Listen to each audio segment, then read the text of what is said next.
இந்த லவ் பண்ற பிள்ளைகளை பார்த்தா ரொம்ப சின்சியரா லவ் பண்றாங்க. தன்னுடைய ஜீவனையே அவங்களுக்கு கொடுத்துருவாங்க. தன்னுடைய எண்ணத்தெல்லாம் அவங்களுக்கு வித்துருவாங்க. அப்ப திடீர்னு அந்த நபர் ஏமாத்தும் போது அவங்களால தாங்க முடியாது. பாருங்களேன், அவங்க வாழ்கிற வாழ்க்கை அப்படியே கடினமா இருக்கும். செத்துடலாம், வேண்டாம், எனக்கு பிடிக்கல, இனி எனக்கு வாழ்க்கையே இல்லை, இனி எனக்கு எதிர்காலமே இல்லை, அவ்வளவுதான், இனி யாருமே என்ன தூக்கி எடுக்க முடியாது, என் வாழ்க்கையில இருந்த கனவு, என் வாழ்க்கையில இருந்த லட்சியம், என் வாழ்க்கையில இருக்கிற ஒரு ஐடியா அவங்கதான், இதுவே என்ன விட்டு போயிடுச்சு, இனி என்னத்த இருக்கு என் வாழ்க்கையில. அப்படி நினைக்காதீங்க.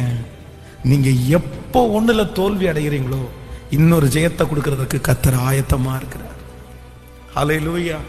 தற்கொலை எண்ணம் மட்டும் ஆண்டவருடைய பிள்ளைகளுடைய இருதயத்துல வந்துடவே கூடாது.